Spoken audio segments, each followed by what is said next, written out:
Well, all right. This was a video that I was supposed to be doing, by the way. When I was supposed to be doing it, I think yesterday. I was supposed to be doing it yesterday, but guess what?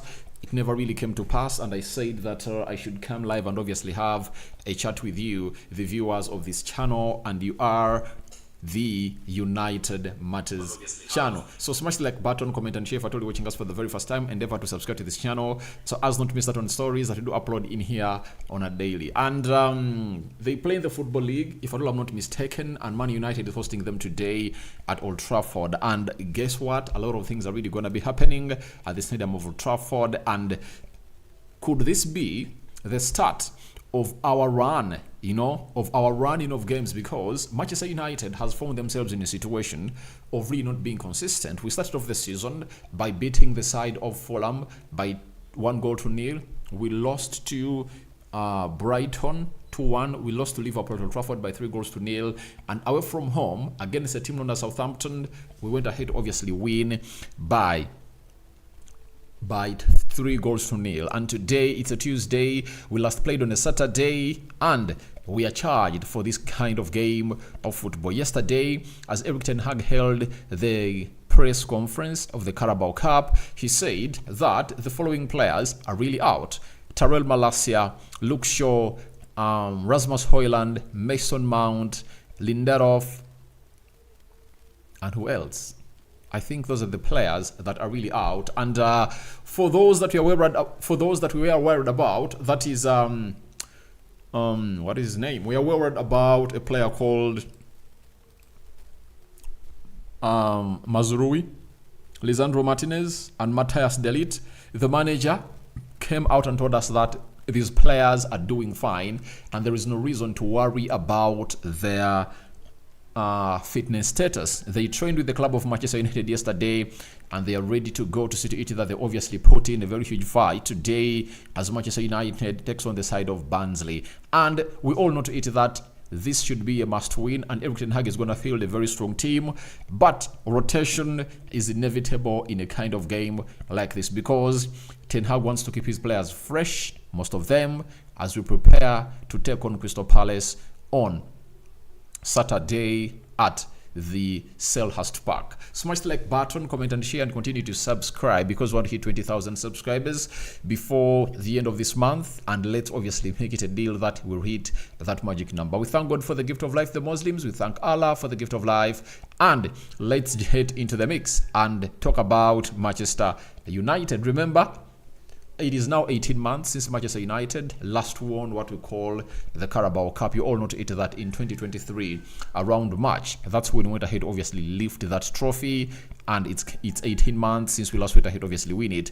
Last season, we are knocked out by Newcastle at Old Trafford in a very ashaming way, and Barnsley comes in through to see to it that we obviously know they didn't fall. But I think we are going to really launch a very huge campaign to win this trophy. I tell you, we are gonna launch a very huge campaign in winning this trophy, because when you look at our second fiddle team, it is really strong, and that's why you're gonna be coming in through here to let you know who I believe is gonna be in the starting 11 for the club of Manchester United, and we see what your thoughts are about it. Now, when you look at the formation that Erik ten Hag is really gonna play with, it's a system of 4-2-3-1 that is really known and undoubted. It's a system that he doesn't really change. I would like to say hi to Geoffrey Ochan, then Joel Mulea and Fred Kabaya. Thank you for obviously coming in through and putting in the required shift altogether. So that's the system that we believe Erik ten Hag is really going to be fielding, right? That's the team that we all believe Erik ten Hag is really going to be fielding into the mix to take on the side of Barnsley. That is the system, 4-2-3-1, and we obviously get to know that huge changes are really going to be made. When you look at the game that we played against Liverpool, it is Garnacho that never started, and who else? And Casemiro. He made 2 changes, and the big question is, will Erik ten Hag surprise us and really name what we call unchanged 11 that played against the side of of Southampton because he can, and I'm going to be telling you the reason as to why I believe he can come in through and obviously put in the required shift altogether. Possible. Now,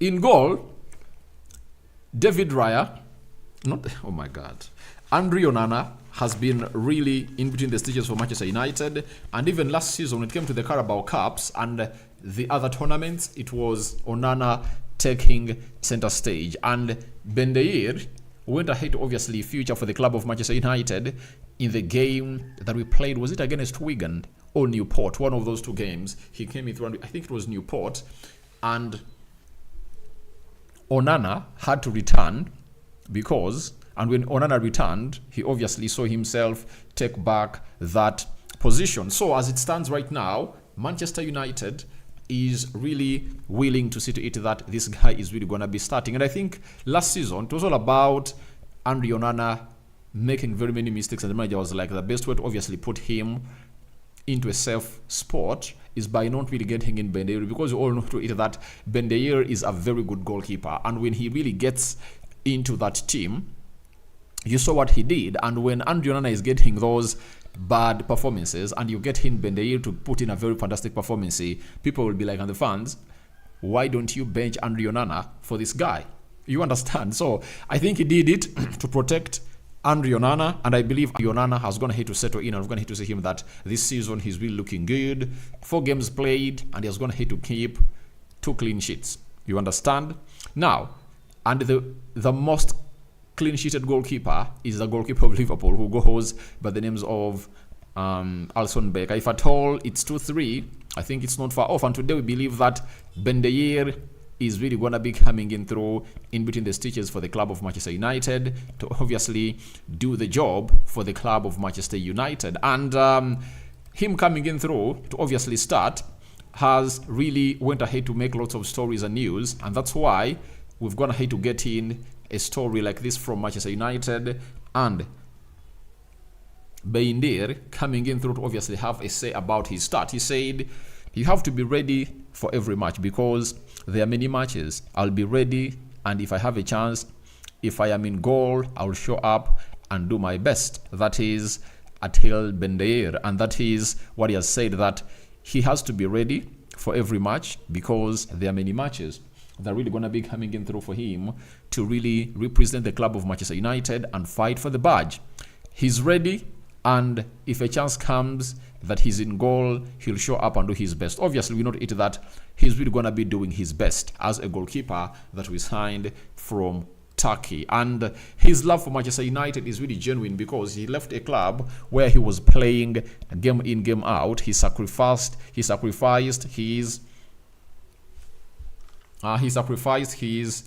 national team career, right? And guess what happened?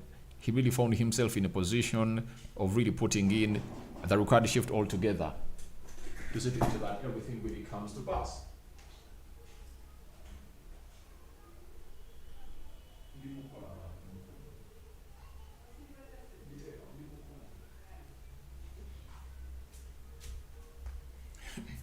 All right, so that is Atel Bendeir, and he's really doing the required shift altogether to put in the required shift in there. He has said, I always have to be ready and wait. I work hard. You don't know when a chance might come. You have to be ready. I want to play. Last year, I only played 1 match.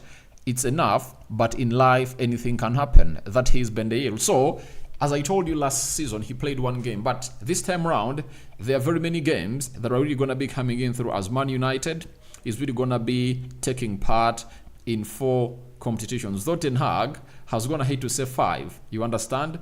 Ten Hag has said 5 competitions, but I believe Man United is participating in 4. We can talk about the Premier League, 1. We can talk about the Carabao Cup 2, FA Cup 3, and thirdly, you can easily come in here and really talk about the FA Cup. So those are the 4, and the UEFA Europa League. Now, I think he's really going to have enough playing time this season. I just believe it, and I just smell it, that Ben Dayer is really going to be having enough playing time for the club of Manchester United, and is really going to prove very many people wrong. And one thing I really like about him is he's really good, and Man United might find themselves really getting in a lot of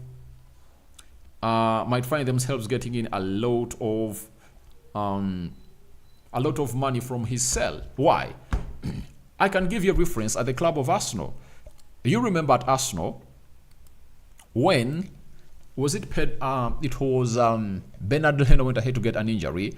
Emiliano Martinez came in through, and when Emiliano Martinez came in through, you saw what happened. He went ahead to put in a required shift altogether, and when he put in a required shift altogether, a lot really went ahead to happen. And what happened?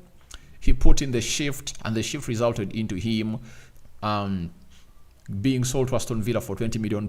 And I tell you, with these performances in the Carabao Cup, that's why I want us to obviously play until the final, the FA Cup until the final. And I know he might be given a chance into some games of the UEFA Europa League, meaning that he can really get in close to 10 games this season. And when he gets in 10 games this season, he'll look good. And I know very many teams are really going to be knocking on the door. And remember, he came in through for like €5 million only, and we might sell him for €20 million, and Man United will make a profit and obviously looking for a second-choice goalkeeper who is really close to him. So, as we note it that Man United is a team that really produces a lot of talent. You never know, there might be a youngster coming in from the academy who can come in through and obviously excite everyone and really put us into the competition that we are really gonna be doing. So that is Atil Ben Dayer doing the needful to start in between the stitches. And I know most of you are like, we need him to start. And when you look at that one game that he came in through and really put in a shift, we all believe that he really looked good and he deserves to start every time he is really needed into the mix. Now, after that, let's go to the right back. Now, for the right back, we have two players that can play as right backs. You know them very well. Darlow and a player called Mazraoui. Now, having gone ahead, obviously woke up because he felt like he had a knock. That is Mazraoui. This time around, I believe Ten Hag won't want to risk him in any way because he believes that he needs these two players and he needs them available for the season. As for the next, I think, 4 weeks, Man United is going to be playing 2 games per week. Next week, or over the weekend, you're playing against Crystal Palace. Midweek, we're going to be playing against a team called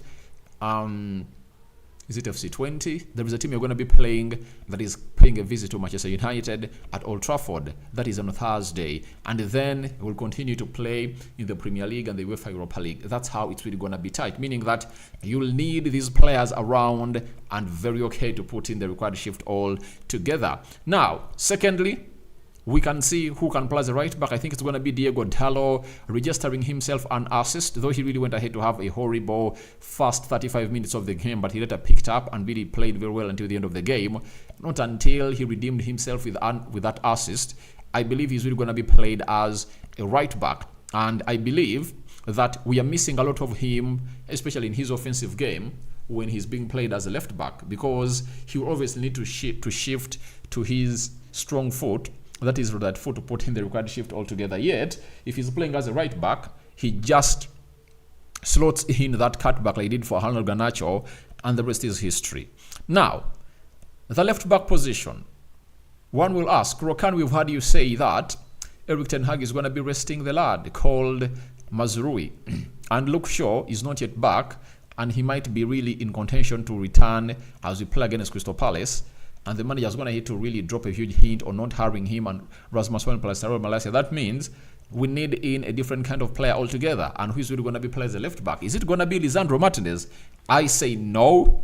And we saw him represent for the club of Manchester United during the preseason, and he goes by the names of Harry Amass. And I believe today night, Harry Amass is really going to be played as a left back for the club of Manchester United. And this is the chance for Ten Hag to initiate this guy in, because we are going to be playing at Old Trafford.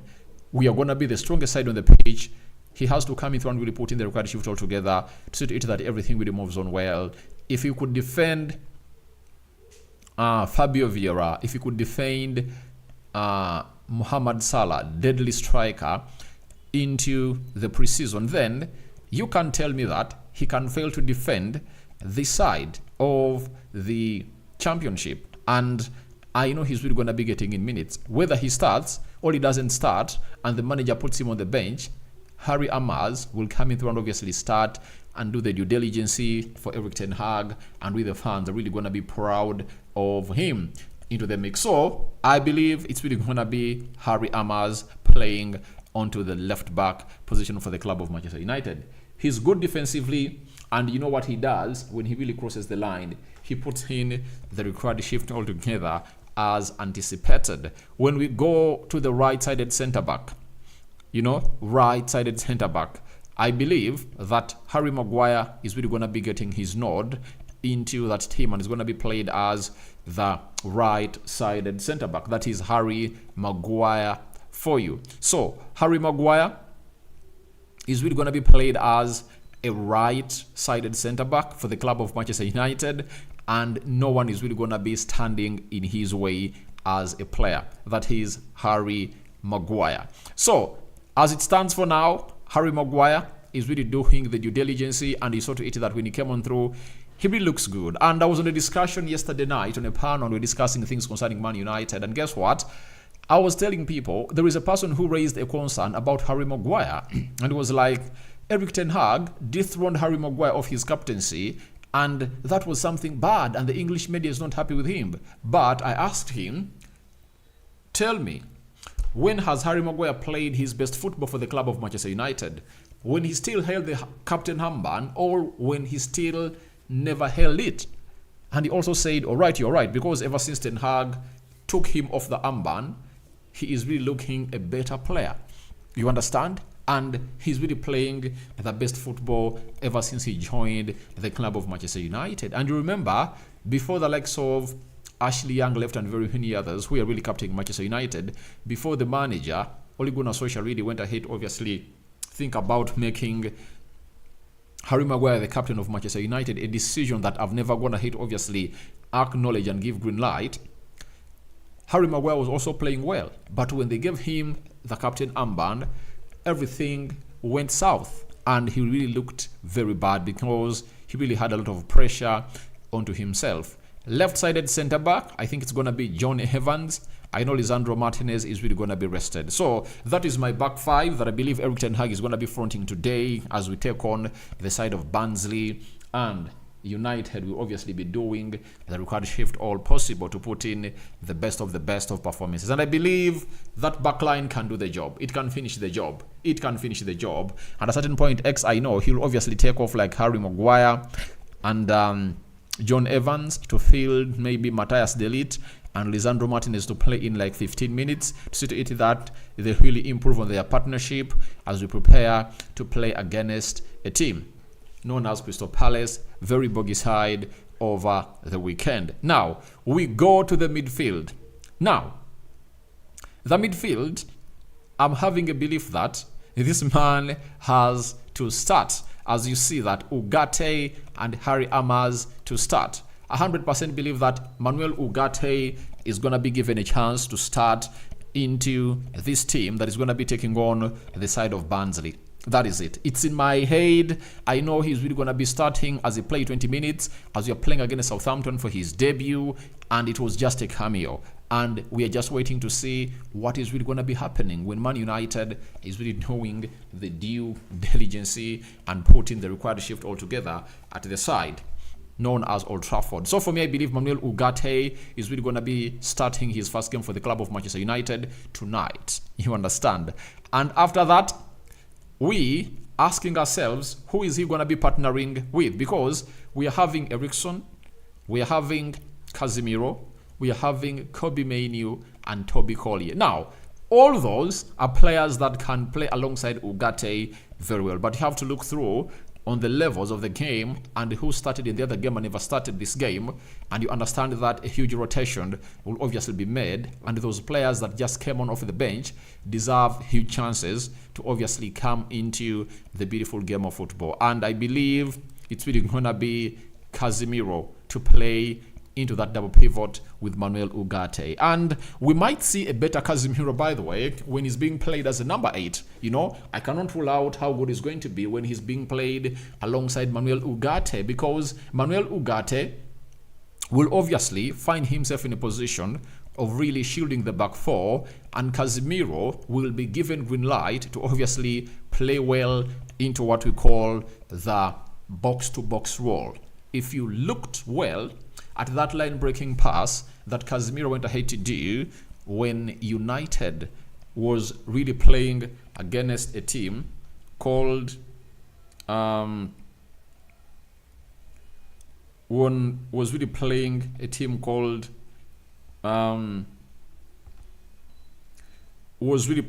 guys, a moment.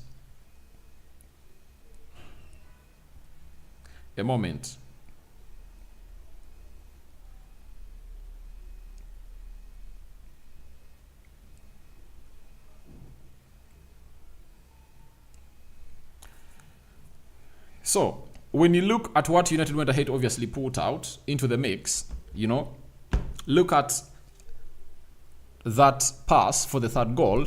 He really looked good, and 100% believe the manager is really going to be coming up and obviously putting in the required shift altogether. And guess what? I think Casemiro is really going to look good, and his performance today in the number 8 role is really going to strike a lot of conversation. You all remember that there are very many people who came out and really asked who is really going to be played as the number 8, or who's going to be playing alongside Manuel Ugarte. And when you see Casemiro lining up to the alongside Ugarte, he's really going to be doing the needful, as he has shown us that in the final third of the opponent, he's really better.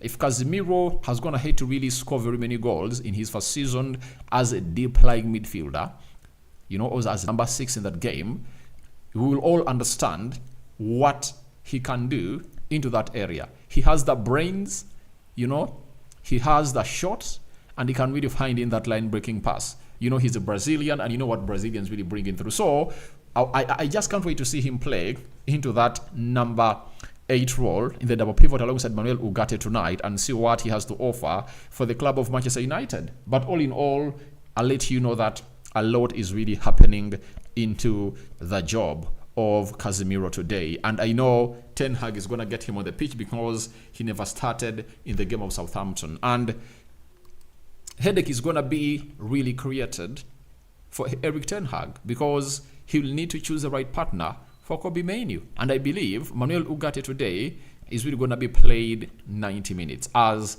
he will need to test Manuel Ugarte versus Casemiro. Manuel Ugarte and Casemiro versus the pivot of Manuel Ugarte and Kobe Mainoo, because they had just 20 minutes to play together when they're playing against Southampton. Sub-Zero, my brother, thank you for obviously joining in through. Thank you, my brother.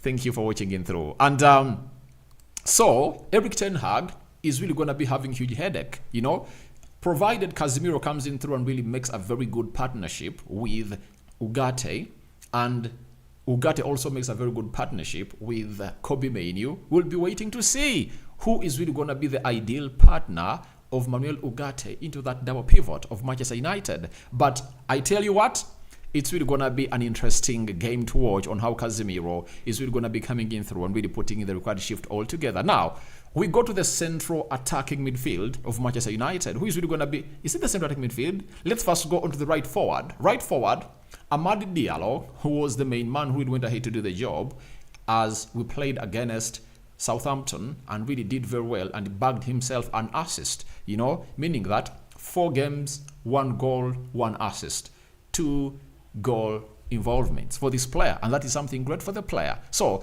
I just love it, and I'm excited about Amad Diallo and really bagging in that starting position at the right attacking side of the midfield of Manchester United. But today, I believe Anthony is really going to be coming in through to really do the job for the club of Manchester United. He's going to be coming in through to put in the required shift altogether, and I believe he has something to prove. He is really a flop for me, and he is a loss. And I tell you, he was a player that was overpriced out of the move from Ajax.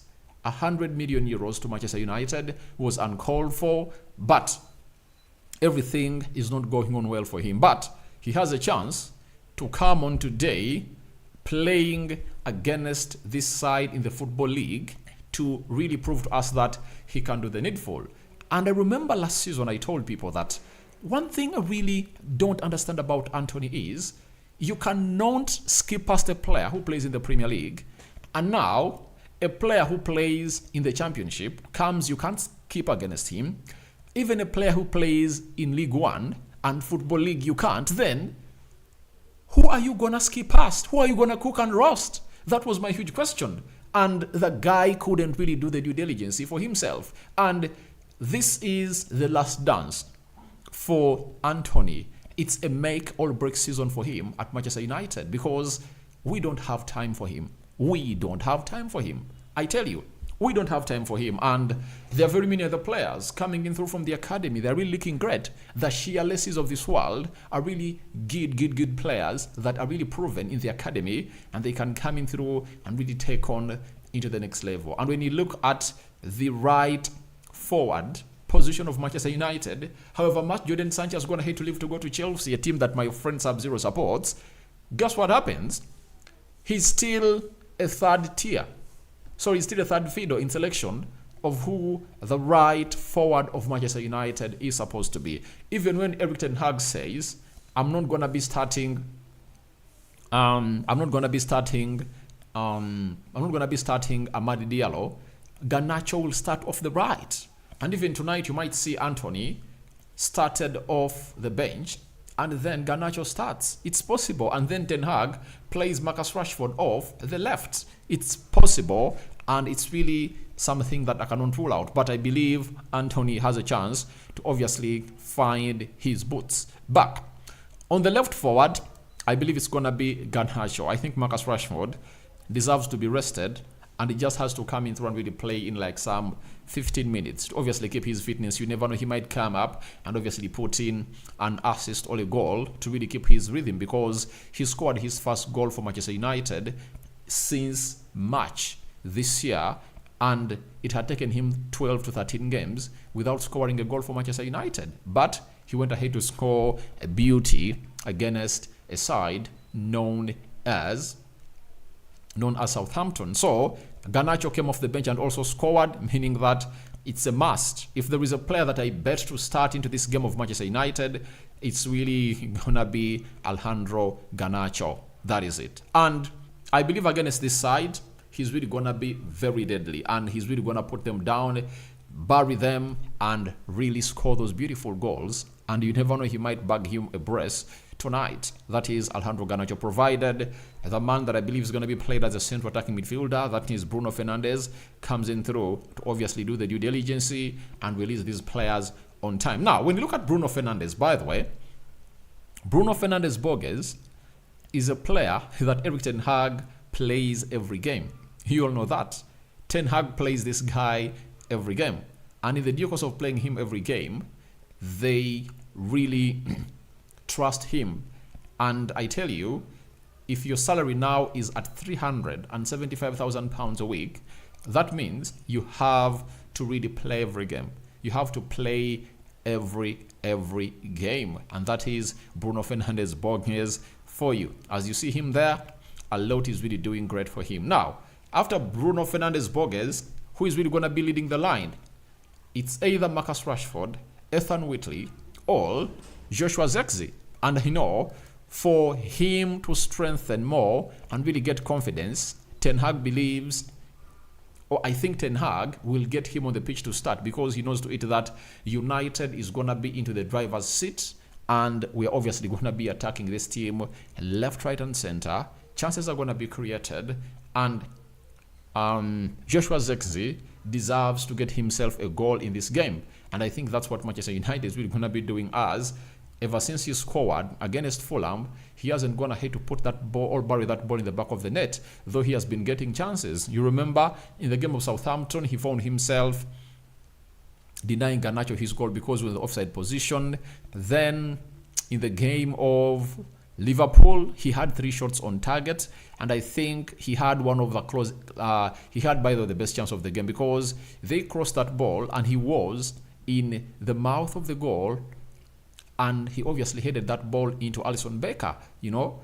The other chances, you cannot blame him, but for that, I blamed him because it was really clinical. And you saw him in the game of Southampton over the weekend.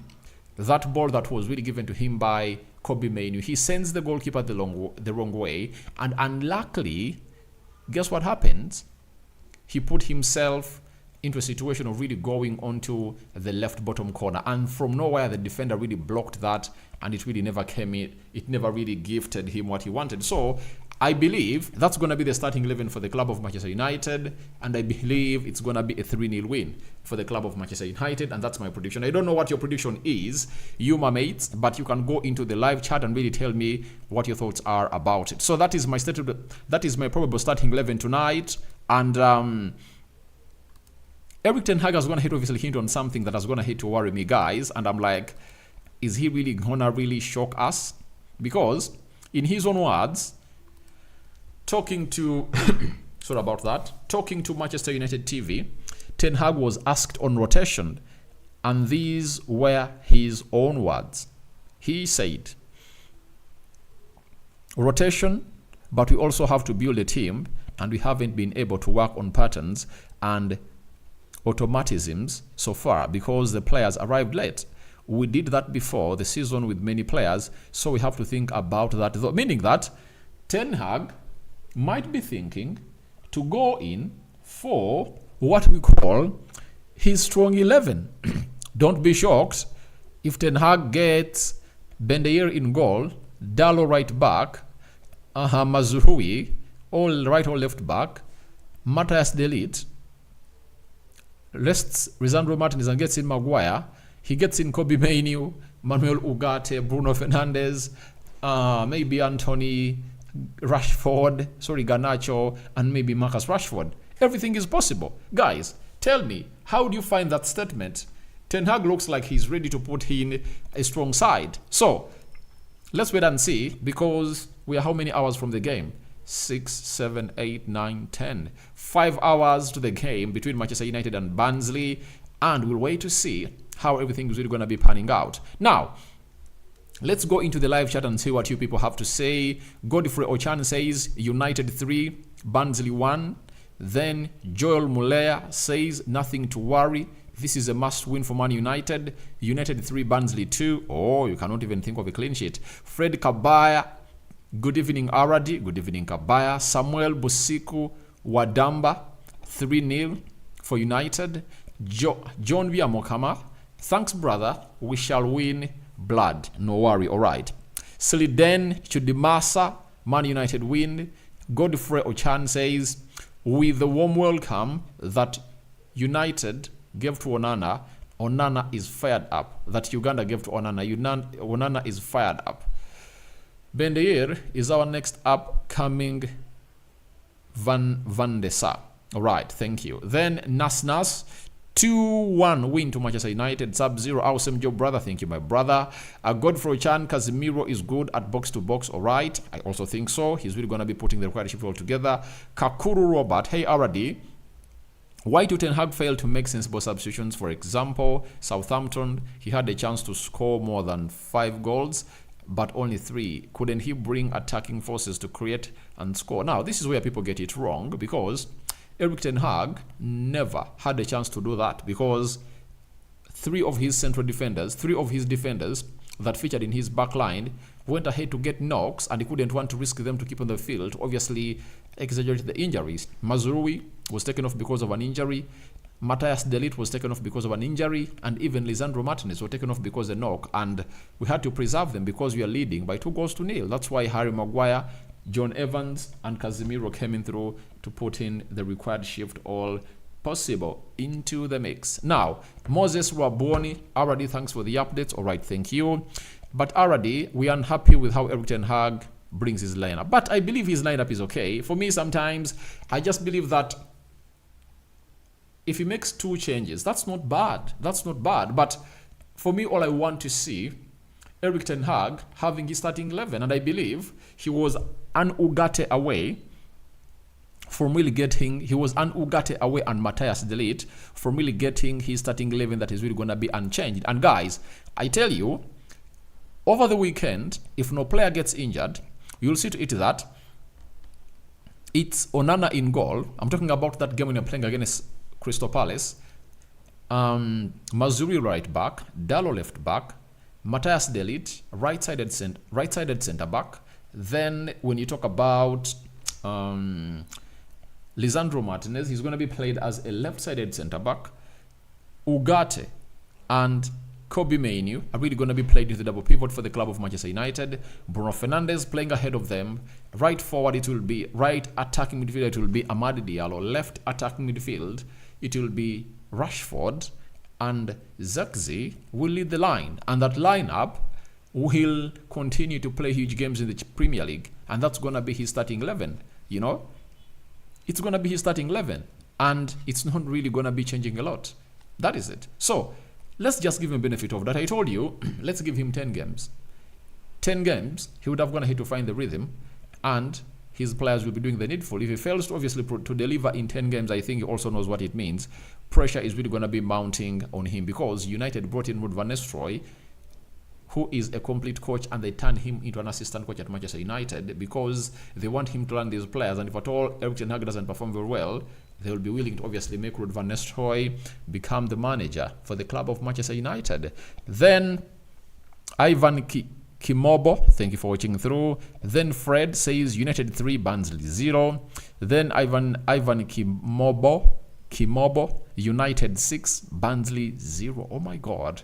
He's thinking of United running riot. You understand? That's what he's thinking about. Odong Leo, United win 3-0, all right? Daniel says, good evening, bro.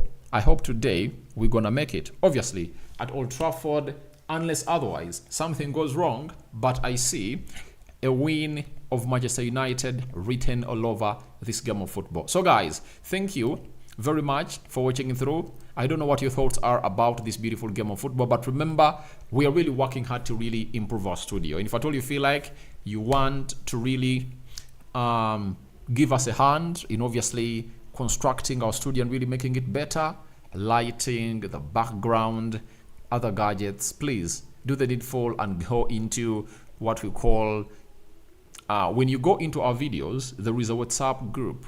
You know, you can join it. Go into WhatsApp group.